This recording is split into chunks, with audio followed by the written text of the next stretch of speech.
औज़ुबिल्लाहिमिनश्शैतानिर्रजीम बिस्मिल्लाहिर्रहमानिर्रहीम।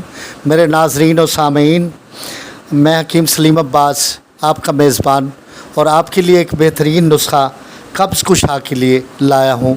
यानी कब्ज़ के बारे में मालूमात भी देनी है आप लोगों को, अपने नाज़रीन को, कि कब्ज़ होती क्यों है, इसकी वजूहात क्या है, और फिर इसका इलाज बताऊँगा।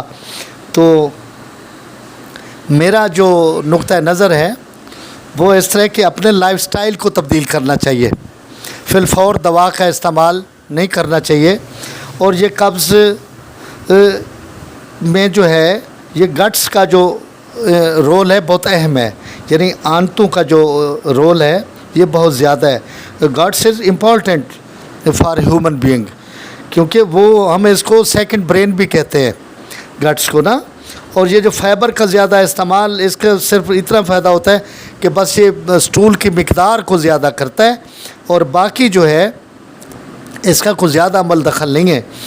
और जो यानी कब्ज़ की जो वजूहात होती हैं उनमें एक तो ये कि हम यकसानियत के साथ एक ही खाना खा रहे होते हैं, ठीक है, एक ही खाना खा रहे होते हैं, जिसकी वजह से यानी मुतवातिर एक किस्म की खुराक खाने से फिर वो जो मैदा होता है, आंतें जो होती हैं उस चीज़ की आदी हो जाती है। जो ही कोई दूसरी खुराक खाते हैं तो कब्ज़ होना शुरू हो जाती है। एक ये वजह। दूसरा स्ट्रेस का बेजा इस यानी जब इंसान उसमें घिर जाता है, ज़हनी कोफ्त का शिकार होता है, ज़हनी पजमुर्दी का शिकार होता है, तो उससे भी इंसान को कब्ज़ जो है ना वो अपने लपेट में ले लेती है। दूसरा ये फास्ट फूड से बचना चाहिए। फिर ये दूसरा ये है कि ज़्यादा देर बैठने से, यानी असैश परस्ती से, यानी बैठे रहने से, बैठकर काम काज करने से, और ज़्यादा चहलकदमी हलचल ना हो, तो फिर भी मूवमेंट ना हो इंसान की, कुछ ज़्यादा एक्टिविटीज़ ना हो, तो उससे भी इंसान को कब्ज़ अपने घेरे में ले लेती है। और दूसरा यानी इसका जो अहम जो इसका तरीका है वो हम क्या करते हैं कि फ़ैट वाली जो डाइट है वो हम इस्तेमाल नहीं करते। यानी हम वो फ़ैट वाला गोश्त जो है यानी वो इस्तेमाल करें जिस पे फ़ैट वगैरह ज़्यादा हो, क्योंकि फ़ैट का बड़ा अहम रोल है आंतों की मूवमेंट में, ठीक है जो। तो दूसरा क्योंकि ये माइक्रोबायोम्स होते हैं, जो ऐसे गट्स के बैक्टीरिया होते हैं, वो अहम रोल अदा करते हैं, ना कि फ़ाइबर। तो माइक्रोबायोम्स जो है वो जो बैक्टीरिया है गट्स के लिए, वो उसका बड़ा जो जदीद तहकीक है उसका बड़ा अमल दखल है। तो दूसरा जो है पानी का हम इस्तेमाल कम से कम करते हैं, तो पानी का कम इस्तेमाल उससे भी कब्ज़ की नोयत पैदा हो जाती है, ठीक है जनाब। और दूसरा ये है कि हम जो फ़ैट डाइट है उससे जब बचते हैं, थोड़ा इस्तेमाल करते हैं कि मोटे ना हो जाए, नहीं ऐसी कोई बात नहीं है। लेकिन फ़ैट डाइट से क्या होता है कि बाइल जो है, जो पित्ता है अपना, वो जो बाइल है उसको ज़्यादा रिलीज़ करता है, वो ज़्यादा एक्टिविटी जो हो जाती है, ठीक है ना जी। तो वो बाइल को ज़्यादा एक्टिव हो जाना, बाइट का ज़्यादा खारिज होना बाइल का, वो कब्ज़ कुशा होता है, और अंतड़ियों की जो मूवमेंट वो भी तेज़ हो जाती है। तो ये चीज़ें अगर हम करेंगे तो कभी कब्ज़ का शिकार नहीं होंगे। अगर फिर भी बादल न खास्ता तो आपको कब्ज़ हो गई है, तो फिर जो मैं नुस्खा लाया हूँ, बेहतरीन नुस्खा जो है मेरे पास, वो मैं आपको समझाता हूँ। और इसके कैप्सूल मैंने बनाए हुए हैं, ये कैप्सूल है।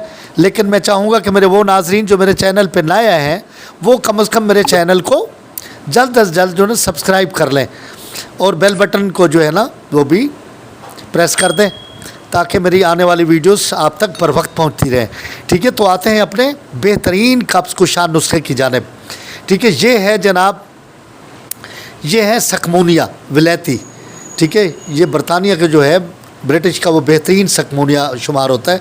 तो ये सकमूनिया लेना है, ठीक है जनाब, और ये 5 ग्राम लें, ठीक। फिर आपने करना है ये हरीड़ सब्ज़ वाली लेनी है, ठीक है, ये 15 ग्राम, ठीक है जनाब। फिर है फिलफिल दराज जो है ये आपने लेनी है 10 ग्राम, ठीक है। और ये है फूल हैं गुलाब के फूल, ये ईरानी गुलाब के फूल मैंने रखे हुए हैं, یہ بڑے بہترین یعنی ہیں اور ان کا رزلٹ بھی بہت اچھا ہے. اور یہ کیونکہ سکمونیا کو مدبر کرنے کے لیے، سکمونیا کے جو تیز اثرات ہیں اس کو ذیل کرنے کے لیے یہ لازم چیز ہے. اگر یہ نہیں ڈالو گے تو پھر پانی کی طرح بھی آپ کو موشن لگ سکتے ہیں. تو لہٰذا اس کی اصلاح کے لیے، سکمونیا کی اصلاح کے لیے جو اچھے، جو جید حکمہ ہے، جو پڑھے لکھے حکمہ ہے، جو کوالیفائڈ حکمہ ہے، وہ اس کو گلاب کے پھولوں کا استعمال لازمی کرتے ہیں تاکہ وہ جو موشن جو آپ کو یعنی قبض کشائی کی وجہ سے جو آپ کو مسل آئیں گے، جو اسہال لگیں گے، وہ 2-3 اسہال آئیں گے تو وہ بدبودار نہیں ہوں گے، یعنی کوئی ایسے یعنی آپ کو خراب نہیں کریں گے، آپ کو زیادہ پریشانی نہیں ہوگی. تو اس کو تمام کو رگڑ پیس کے اچھی طرح سلایا کر کے، ٹھیک ہے نا، پھر یہ کیپسول بنا لینے 1000 ملی گرام کا کیپسول. یہ رات کو سوتے وقت آپ نے استعمال کرنا ہے اور نیم گرم دودھ کے ساتھ، نیم گرم دودھ کے ساتھ استعمال کرنا ہے. اگر دودھ میسر نہیں ہے تو نیم گرم پانی کو گرم کر لیں پھر اس کے ساتھ. اور کھانا کھانے کے گھنٹے 1.5 گھنٹہ بعد جب آپ سونے لگے تو کیپسول کھا کے تھوڑی سی چہل قدمی کر لیں اور صبح آپ کو یعنی کھل کر اجابت آئے گی اور آپ کا جو قبض والا مسئلہ ہے وہ ختم ہو جائے گا. اگر لگاتار 3 دن اگر استعمال کرتے ہیں ایک کیپسول تو قبض ہمیشہ کے لیے آپ کی جان چھوڑ جائے گی اور آپ صحت مند زندگی لائف گزاریں گے اور معدہ بھی سٹرانگ ہو جائے گا.